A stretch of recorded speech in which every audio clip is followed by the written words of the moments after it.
Olá, sou o professor Marcelo Duarte. Faremos a revisão da AV1 para a disciplina de Raciocínio Lógico. Você verá dos temas 1 ao 10, que correspondem às unidades 1 e 2 do nosso conteúdo programático. Tema 1. Razão e seus princípios gerais. Questão 1. Os princípios gerais da razão são regras e requisitos para que o ser humano tenha bom senso em seus julgamentos. Segundo a filosofia, esses requisitos são divididos nos princípios da identidade, da não contradição, do terceiro excluído e da razão suficiente, ou causalidade. O que caracteriza cada um desses princípios? Bom, o princípio da identidade afirma que tudo o que existe é o que realmente é.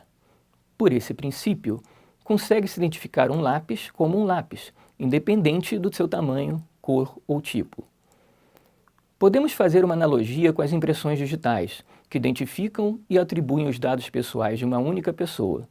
Desse modo, o princípio da identidade atribui somente uma característica a um ser ou objeto. Para o princípio da não contradição, não se pode afirmar que uma coisa é e não é ao mesmo tempo, ou seja, não se pode atribuir duas definições ao mesmo tempo para apenas um objeto.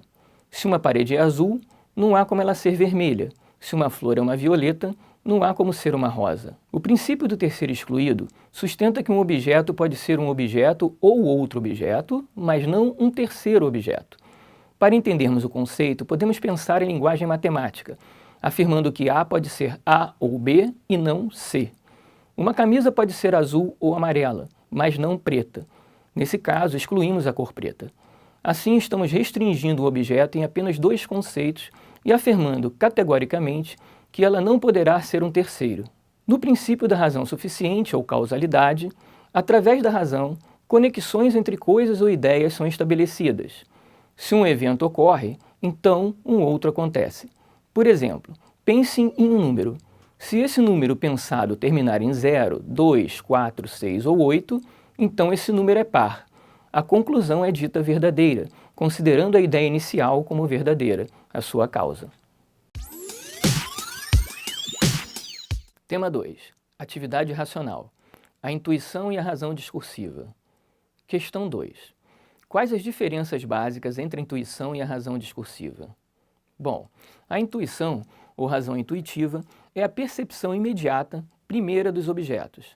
É uma compreensão global e instantânea de uma verdade, de um objeto ou de um fato. Nela, de uma só vez, a razão capta todas as relações que constituem a realidade e a verdade daquilo que foi intuído. A razão discursiva é aquela que auxilia o raciocínio ao estabelecer relações existentes entre os termos e depende necessariamente da eficiência das proposições para que as conclusões estabelecidas sejam verdadeiras. Portanto, é passiva de erro. Diferente da intuição, a razão discursiva não se dá de uma só vez. Esta razão exige prova, conexões entre ideias e passo a passo para uma conclusão. Tema 3. Origens da razão e suas bases fisiológicas. Questão 3. De acordo com Chauí, os filósofos gregos estabeleceram alguns princípios gerais de como alcançar o conhecimento verdadeiro, chamados de bases fisiológicas da razão: sensação, percepção, memória e categorização. Caracterize cada uma dessas bases. Bom, a sensação trata-se da experiência dos sentidos.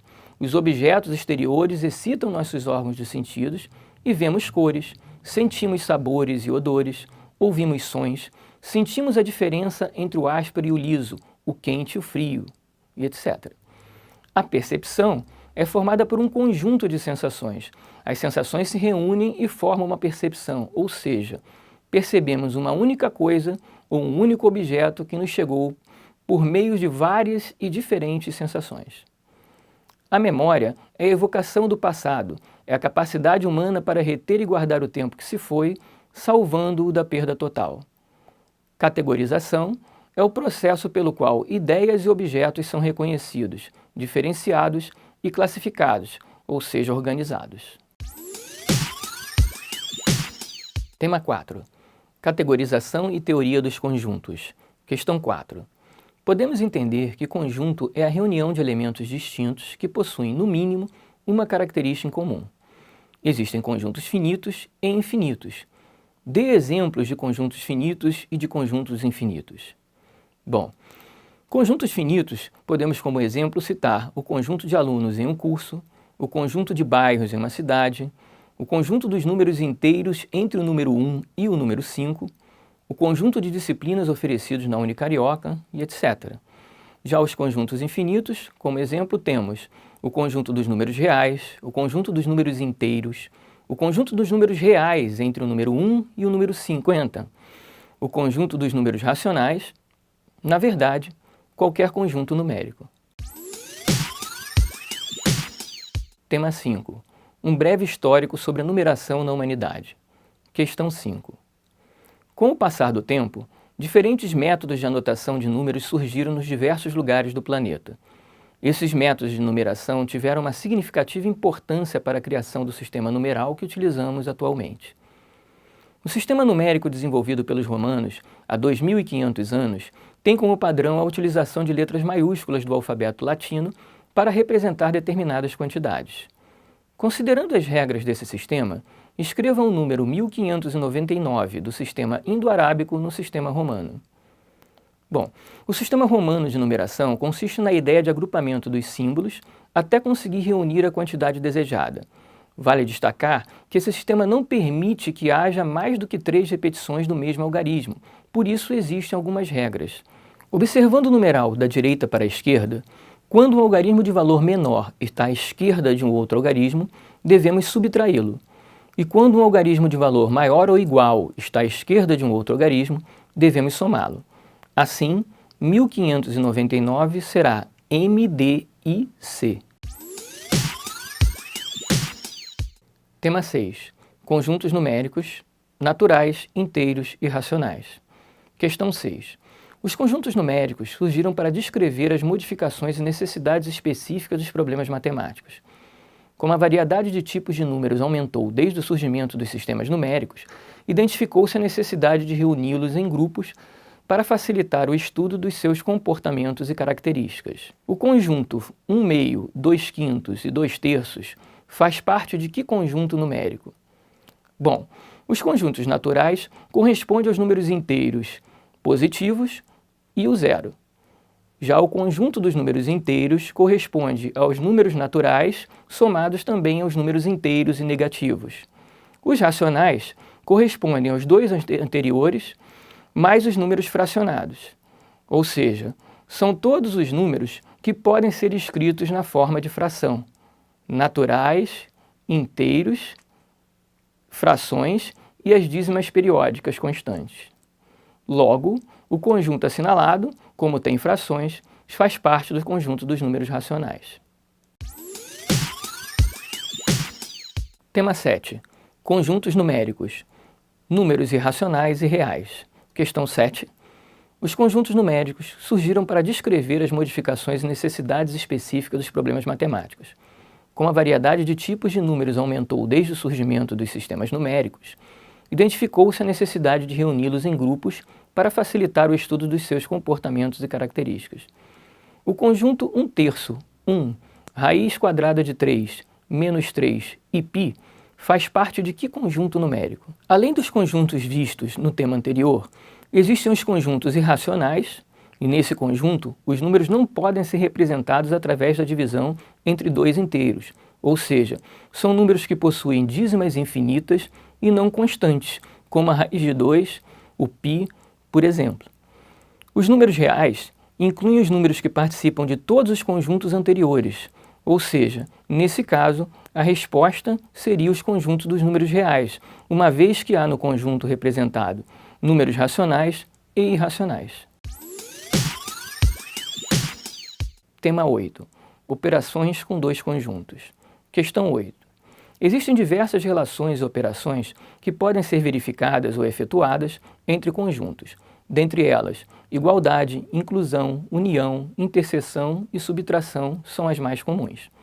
Considerando os conjuntos A, -1, 2, 5, 6 e 8, e o B, 0, 2, 5, 7 e 9, que serão mostrados no esquema 1, verifique se os conjuntos são iguais, suas relações de inclusão e também realize as operações indicadas a seguir: A união B, A interseção B, A menos B e B menos A. Como os elementos de A e B são diferentes, não se pode dizer que os conjuntos são iguais. Pelo mesmo motivo, A não está contido em B e B não está contido em A. Ou ainda, A não contém B e B não contém A.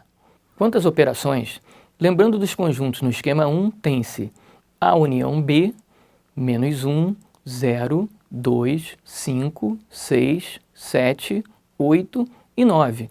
Ou seja, vai ser a união de todos os números que correspondem aos dois que estão presentes nos dois conjuntos.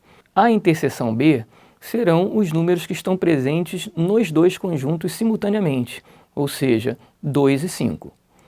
A menos B corresponde aos elementos que estão em A e que não estão no conjunto B, menos 1, 6 e 8.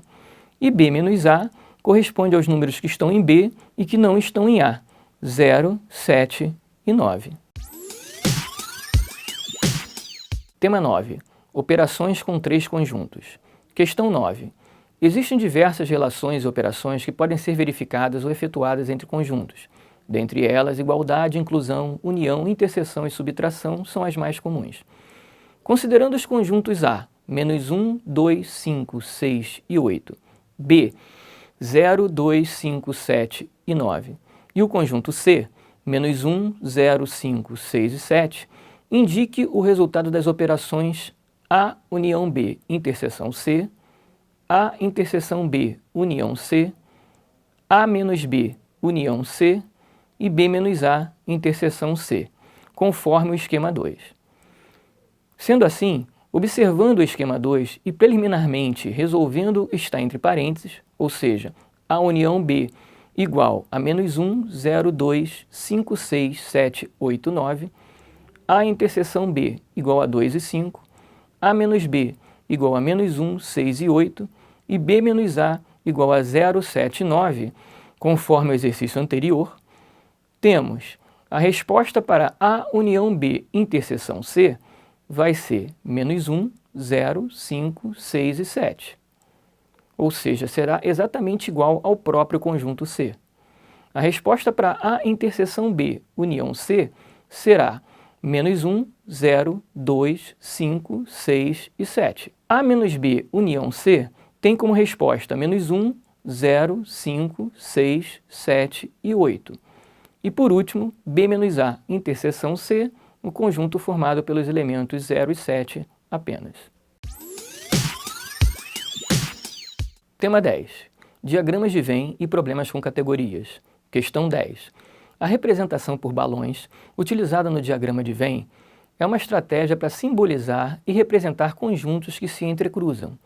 É possível, por exemplo, identificar a preferência de uma determinada marca de celular, coletando dados de diversos clientes de uma loja e unindo simultaneamente esses balões para identificar quem gosta das marcas A, B e C ao mesmo tempo. Por exemplo, sabendo que 200 clientes compraram celulares das marcas Samsung, LG e ou Motorola, e que 120 clientes compraram o celular da Samsung, que outros 80 compraram o celular da LG, que 20 clientes compraram celulares das 3 fabricantes, que 40 deles compraram celulares da LG e da Motorola, que 30 compraram celulares da Samsung e da LG, e que 20 clientes compraram celulares da Samsung e da Motorola, descubra quantos clientes compraram apenas celulares da Motorola. Bom, deve-se montar um diagrama de Venn para os 3 conjuntos ou empresas, considerando o texto descrito, começando-se preferencialmente da interseção entre os 3 conjuntos, depois das interseções 2 a 2 e, por fim, o que se conhece das compras individuais até que se encontre o que falta. Assim, faz-se de acordo com os esquemas 3 a 5. Na interseção dos 3 conjuntos, temos 20 clientes, como mostra o esquema 3. Na interseção entre LG e Motorola, 40. Como já temos 20, então incluímos mais 20. Na interseção entre LG e Samsung, são 30 clientes. Como já temos 20, então incluímos mais 10. Na interseção entre Samsung e Motorola, são 20 clientes. Como já temos 20, então não é necessário incluir mais cliente algum, ou seja, colocamos o 0, como mostra o esquema 4. 120 clientes compraram Samsung, Já temos 30, portanto faltam 90. 80 clientes compraram LG. Já temos 50, faltando 30, como mostra o esquema 5. Assim podemos concluir quantos compraram apenas celulares da Motorola. Ainda com o auxílio do esquema 5, percebe-se que a soma do que já se tem conhecimento é 90 mais 10 mais 20 mais 30 mais 20 igual a 170. Para um total de 200 clientes, pode-se afirmar que 30 deles, 200 menos 170, compraram apenas celulares da Motorola. Observe que o total de clientes que compraram celulares da Motorola foi de 70 clientes, porém 40 deles também compraram celulares de outras marcas. A resposta que se quer corresponde ao número de clientes que compraram somente o celular da Motorola, portanto, 30 clientes. Bom, essa foi a nossa aula referente à AV1. Espero que você tenha aproveitado bastante. Estude e aproveite o nosso conteúdo também no nosso ambiente virtual. Muito obrigado.